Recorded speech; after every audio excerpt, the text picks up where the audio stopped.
Yeah, my name is Stoddart, and I've agreed to let Paul use my responses for research. Fabulous. Let's get cracking then.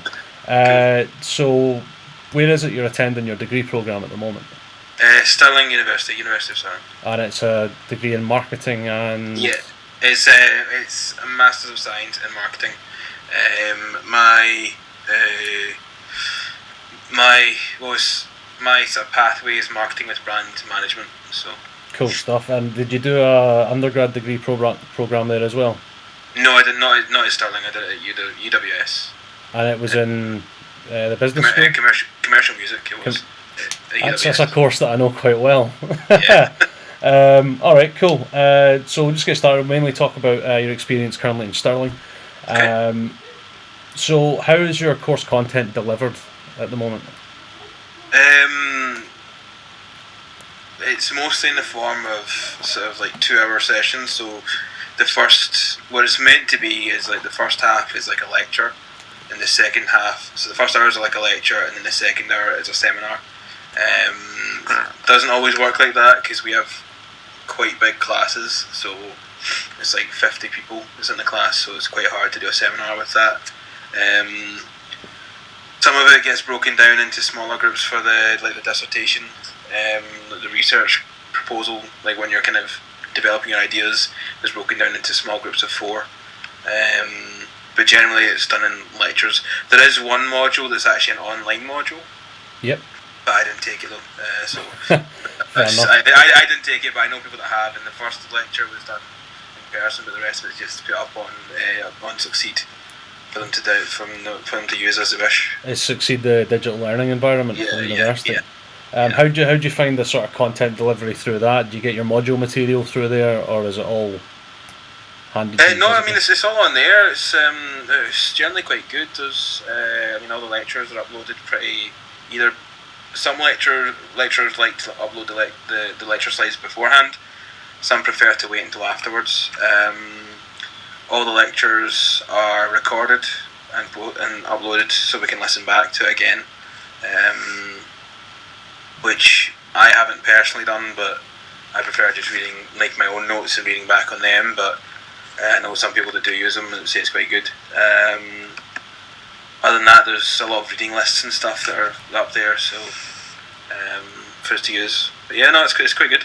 So are you expected to sort of complete your coursework in different formats, or is it mainly written work that you've been doing?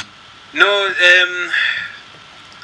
yeah, I mean it's mostly written work, but some of it's individual stuff, some of it's done as group work. So it really just, there's a couple of exams as well, but most of it is written, is coursework like reports and stuff like that. So at any point are you expected to use sort of digital technologies to sort of augment your work, or is it simply? Yeah, no, there was a couple of times. Yeah, there was. I don't know why I said that actually, because one of the modules last semester, we had to create a poster or a video for a sort of client, a fake client, if you like, and my group did a poster, which was fine because I'm quite experienced with that. Other groups did videos and whatever. It wasn't really about the quality of the design or the quality of the video. It was more about the concept of it. So there was that, and then previously we had to do a presentation. There's a couple of presentations I had to do as well, but they've had to be very professional presentations, like a keynote speech at like an Apple event or a TED talk or something like that. Yeah, something like that. Yeah, so it's to have more of a professional edge to it. Rather than just a PowerPoint, you know. Cool stuff. So with sort of respect to the use of digital technologies and the fact you've touched on a sort of more professional aspect of like presentation production, how do you feel your course prepares you for working in a contemporary business environment? Well, one thing that they do quite a lot of is group work and is working with different people, and we have on our course there's, I'd say about half the course are Asian students. With some of them are quite good with English, some of them not so good. So that's generally a wee bit of a challenge, especially, and there's also quite a lot of Europeans on the course.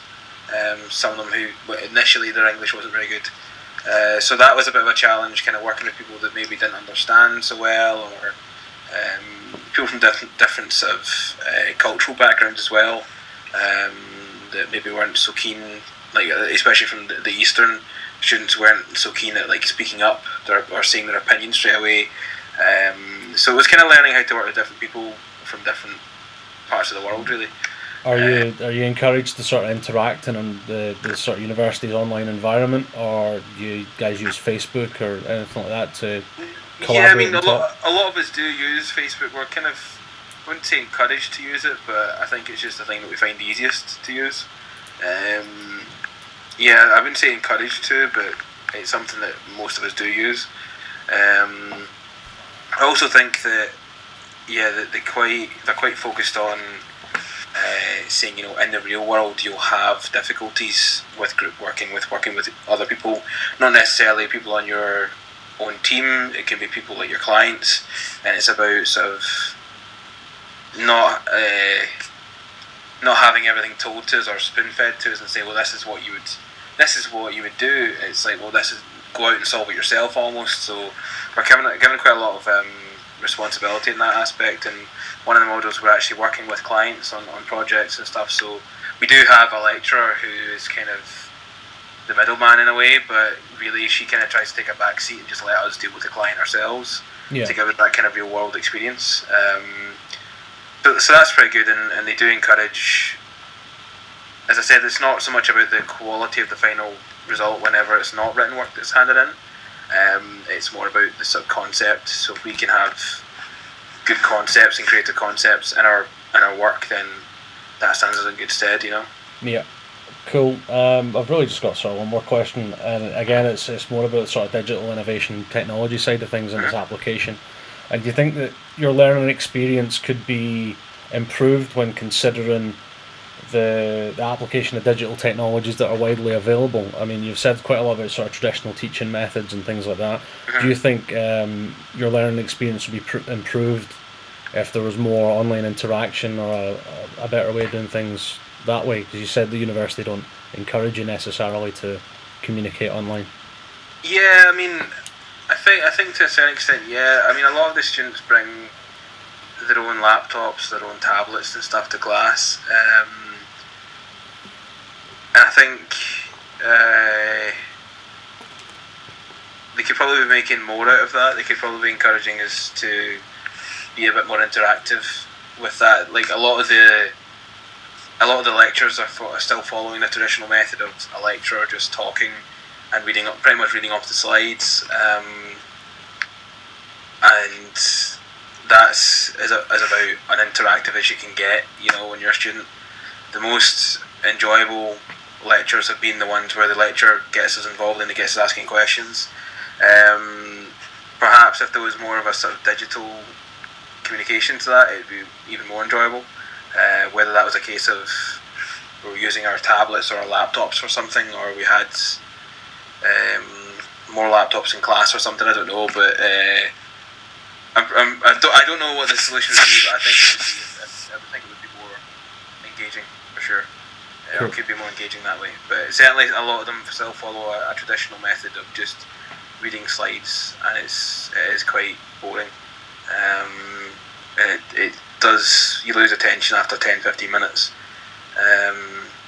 Some of the lecturers have started using a lot more video, especially, you know, we're doing marketing, so it comes to showing like trailers or behind the scene videos of trailers getting made, something like that, from like YouTube.